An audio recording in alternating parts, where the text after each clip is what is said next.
Welcome to the deep dive. Today we're digging into a really fascinating review of an online clothing store called Harper Boston. Sometimes called Harper Boston, yeah. Right. And our mission here is to figure out why a super detailed technical review of the site, well, why it ended up being so incredibly unhelpful. It really gets to the heart of it, doesn't it? The big question for any online shopper, is this site legit or is it a scam?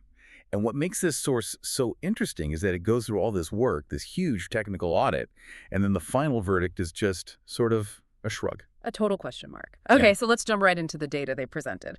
Harper Boston was given a trust score of 57% out of 100. Right. But, and this is the part that gets me, the reviewer then describes that 57% as good. Exactly. I mean, if you get a 57 on a quiz in school, you've failed. Right? Absolutely. But in this world of automated e-commerce checks, 57 is that murky middle ground. It just means the site server is running smoothly. It's not brand new.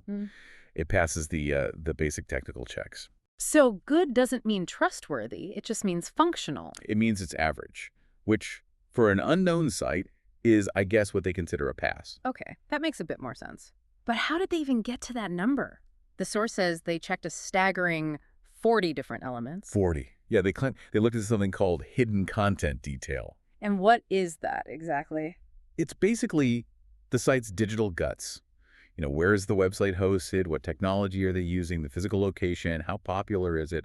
It sounds like a really comprehensive, almost professional audit of the site. So wait, they throw 40 different points of analysis at this website, server speed, location, all that, and they still don't have an answer. I mean, doesn't that make the entire review kind of useless? If 40 checks can't tell you anything, what's the point? Well, that's the core insight here, isn't it? Hmm. The review flat out says that the information they gathered does not clearly indicate if the website is a scammer or legit. So it's a failure of the metrics. It's a failure of the metrics to understand intent.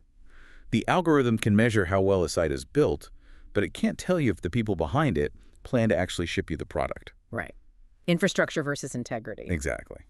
So after this whole technical song and dance leads to nothing, what were you, the shopper, supposed to do? What was the final advice? Well, since the data couldn't give an answer, the reviewer's final instruction was just to use your own brain. Seriously? Yes, they literally told the consumer to make a right conclusion on the basis of mind research. Mind research. So they just punted the decision right back to the customer. Completely. It all came back to doing your own due diligence beyond just looking at a score. And that really is the main takeaway for you listening. Even with all these technical metrics, a 57% score, 40 checks, a smooth server, the final answer can still be a complete mystery. The system designed to give you a clear signal just said, it's average.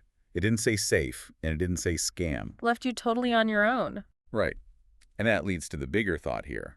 If these detailed automated checks fail to give you a clear answer, what are you supposed to rely on?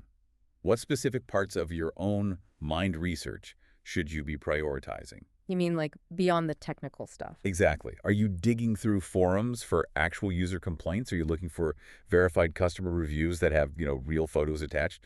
Or are you just reading the return policy line by line to see if it makes sense?